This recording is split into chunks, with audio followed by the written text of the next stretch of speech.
হুজুর আকরাম সাল্লাল্লাহু আলাইহি ওয়াসাল্লামকে মহাব্বত করে আই লাভ মোহাম্মদ সাল্লাল্লাহু আলাইহি ওয়াসাল্লাম এই ব্যানার যাদের হৃদয়ে নিয়ে ঘুরছিল, তাদের উপরে পাশবিক অত্যাচার করে এই জুলুমবাজ বিজেপি সরকার তাদেরকে কেজ করে বিভিন্ন জায়গায় বিভিন্ন রকমের অত্যাচার করা হচ্ছে।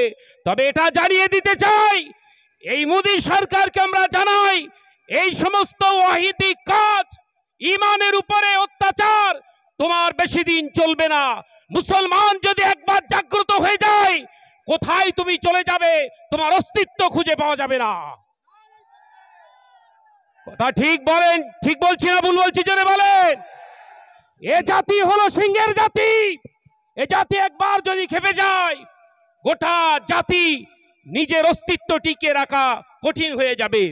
তাই সেখান থেকে বলতে চাই, সব জায়গায় আঘাত মারার চেষ্টা করছো। ওয়াকফ সম্পত্তির উপরে হস্তক্ষেপ করে মুসলমানদের উপরে পাশবিক অত্যাচার নয়, ধন সম্পদকে করায়ত্ত করার পরিকল্পনা তুমি করেছো। সেখানেও মুসলমান অনেকটাই সহ্য করে সবর করে আছে, কিন্তু এখন যেটা আঘাত করতে চাইছো সেটা তো মুসলমানদের হৃদয়। কথা ঠিক না ভুল জোরে বলেন। হৃদয়ে যদি আঘাত আসে বাঁচা যায়, হৃদয়ে যদি রক্তক্ষরণ হয়, তাহলে জেনে রাখা উচিত, মানুষের হৃদয়ে যদি রক্তক্ষরণ হয়ে যায়, তাহলে সেই মানুষটা বাঁচার জন্য পিছনে আপনার দেয়াল থেকে গেলে সে এবার সামনের দিকে ঠেলতে শুরু করে।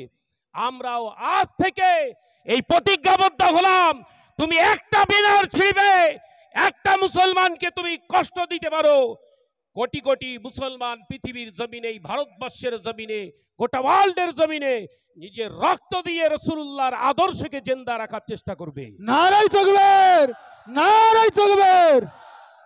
হে মুসলমান ভাইরা, তাই আমাদেরকে তৈরি হতে হবে। তাদেরকে যারা সাপোর্ট করছে, সে আলেম হোক আর সে মাওলানা হোক, যদি চাটুকারিতা করে, এই অন্যায়ের সঙ্গে সাথ দেয়, আমরা কি তাদের ছেড়ে কথা বলবো? তাদেরকে আমরা ছেড়ে দেব? কোনো অবস্থাতেই আমরা ছাড়বো না। আপনার গণতান্ত্রিক প্রক্রিয়ার মাধ্যমে তাদের বিরুদ্ধে আমাদের আন্দোলন চলবে। শুধু তাই নয়, যদি রক্তের প্রয়োজন হয়, রক্তে দিতে রাজি আছেন? হাত উঁচু করে বলেন, রক্ত দিতে রাজি আছেন? আমরা আমাদের প্রতিটা রক্তবিন্দু দিতে প্রস্তুত, কারণ হাদিসে পড়েছি, রাসূল বলেছেন, বিশ্বনবী বলেছেন, লা ইউমিনু আহাদুকুম হাত্তা কুনা আহাব্বা ইলাইহি মিন মালিহি ওয়া আহলিহি ওয়ান নাস আজমাইন।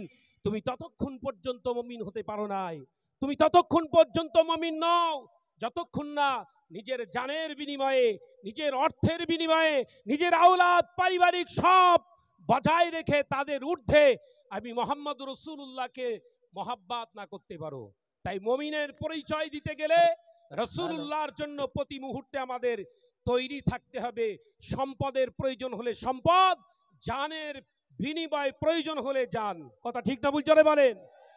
এই চিন্তা রেখে আজকে ভাইজান হুজুরের এই আলোচনা, ঐক্যের ডাক আমরা সম্মিলিতভাবে সাপোর্ট করলাম। আগামী দিনে আমরা পূর্বেও দেখেছি মুজাদ্দিদুজ্জামানের নেক সন্তানেরা, রুহানি সন্তানেরা, তারা বিভিন্ন জায়গায় ডাকেন। আমরা প্রত্যেকেই অবশ্যই ঐক্যের সঙ্গে সাড়া দেব ইনশাআল্লাহ। বলি সকলে ইনশাআল্লাহ। এই বলি আমি আমার সংক্ষিপ্ত বক্তব্য শেষ করলাম। ওমা আলাইনা ইল্লাল বালাগ। আই লাভ, আওয়াজ হচ্ছে না, আই লাভ মুহাম্মদ, আরো জোরে, I love Muhammad, I love Muhammad, Mustafa Mustafa জিন্দাবাদ, মুস্তাফা মুস্তাফা মুস্তাফা মুস্তাফা মুস্তাফা মুস্তাফা মুস্তাফা মুস্তাফা মুস্তাফা, আই লাভ মুহাম্মদ, নারে তাকবীর, আল্লাহু আকবার। আসসালামু আলাইকুম ওয়া রাহমাতুল্লাহ।